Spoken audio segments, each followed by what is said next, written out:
What's going on, everybody? It's your boy C-Zar, and we are talking about XRP today. Hit that like button, subscribe if you want to see more content like this, and let's get into it, my friends.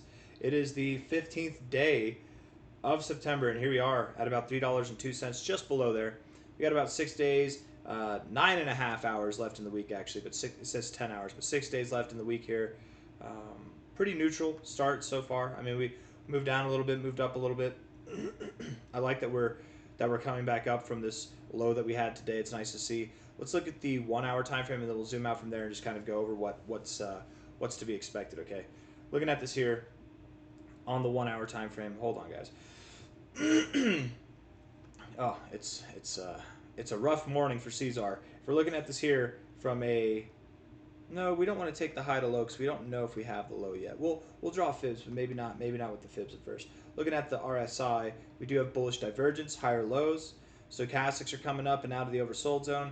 MACD is getting some bullish momentum building, and you even have a double bottom on your oscillators. I like it. It looks good. I think this looks good for a low. You're having a nice reaction. That was a pretty massive candle down, and you just ate it all the way back up. I love to see that, right? Something like that can, on a short-term time frame, capitulate traders. And if we're looking at this here, I just wonder, XRP. I wonder, but I don't wonder. Let's see. Not the 30-day, right, but the 1 day.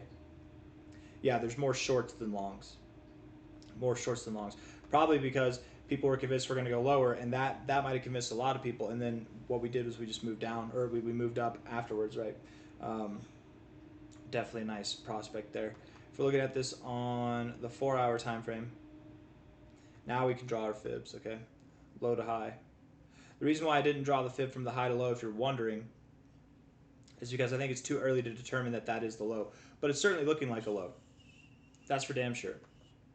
Low to high here, if we're looking at this at $3.02 now, we're finding support right at the 382. Beautiful. Love to see it. This is actually very compelling, in my opinion, that this is the low. If it is, maybe I will draw this fib, and we'll see. But let's keep looking at this, okay, before we do that. Here we are, finding support right there around the 40 on the RSI, coming up out of the oversold zone on the stochastics, and the MACD is right at the zero, an area that we'd expect to find support. Beautiful, beautiful. On all fronts, actually, this is a perfect area to find support, and not just the indicators here, but the Fibonacci retracement tool as well. It's a perfect area to find support, so I like it. It's good enough for me. I think that we should call this the low. That's a nice reaction that you had. A little bit of volatility. That's definitely what we're seeing here. It would be nicer if this 4 hour candle came up and closed with a little more conviction to the upside, if we closed a little bit with a more solid body. But so far, it's a pretty good reaction. As long as we're not closing below $2.99 on a 4 hour time frame or a higher time frame, $2.99, I believe we found the low. If we close a 4 hour time frame below $2.99, we're probably going down to $2.87 to $2.84. Okay, the low right now is at $2.95, so that's fine.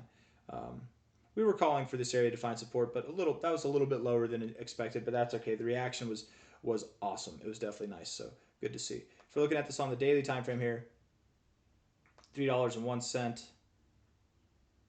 Let's see. I would draw the high to low here, but what's the point? It's so insignificant. It'd be more significant, I think, to draw the high to low from here.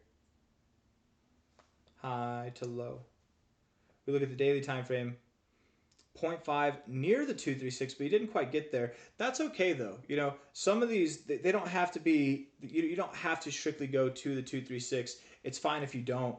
Some of these fibs you don't have to respect 100% to a T, especially these obscure ones like the 0.5 to the 236. If it was the 382 to the 236, that's a different story. To the golden ratio, if you don't know what I'm talking about, there's kind of like a sequence of fibs that happens here, right?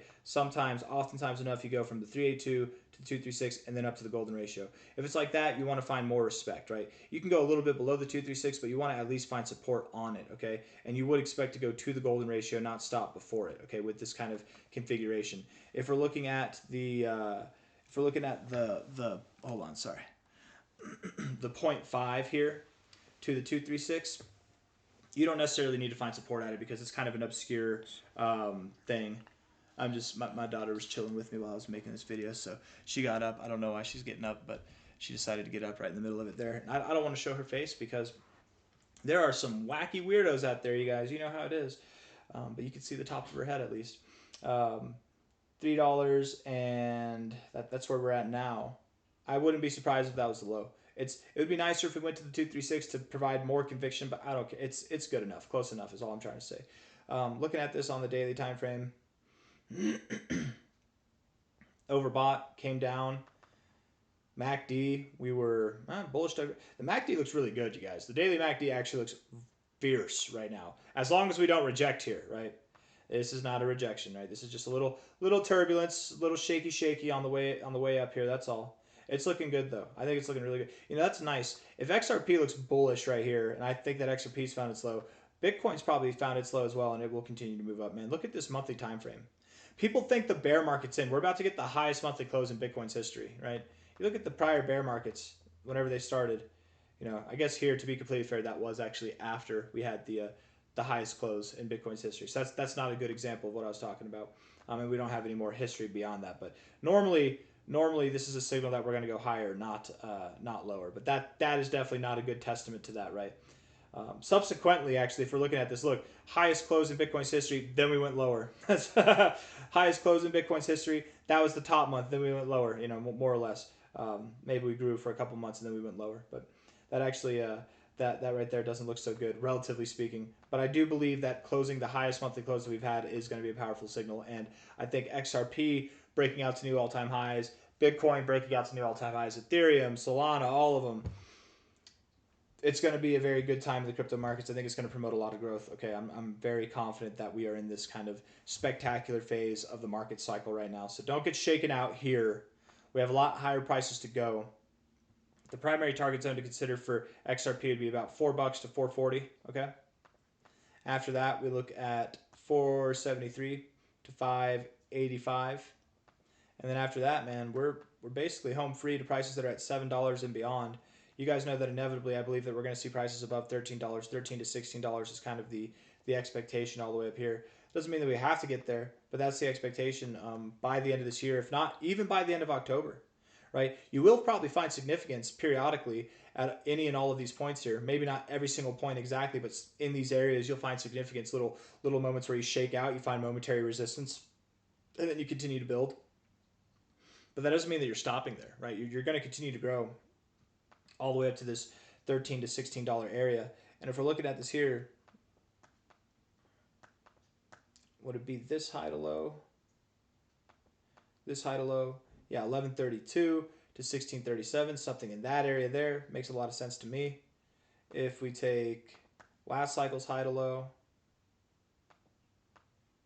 you know, we get that $13 target coming up again in this 200 1886 level. And if we take the prior cycle's high to low, we get the 1356 area, and typically with the 200 and the 1414, you actually do see, and even this 2886, you do see a little bit of a wick to the upside. But there's three significant fibs right there. You might find resistance right at them. And technically, the 200 isn't a fib; it's actually just like an even level. But it's an area that we throw on there as like to show that like the 1886, typically you do find resistance in this area. But I wouldn't be surprised if we went something above 1350, as high as even 1637 by the end of this year. By the end of this move will literally continue to grow into the end of the year, and we'll have stopping points along the way. Some stopping points might last for a week, they might last for a couple weeks, but all in all, we're not going to consolidate like this or bigger than this until I think we're at that $13 to $16 area. I've got nothing else for you guys. I hope you enjoyed the video. If you did, hit the like button. Subscribe if you want to see more content like this, okay? Thank you all for being here. I'll see you on the next one, okay? Take care. Bye.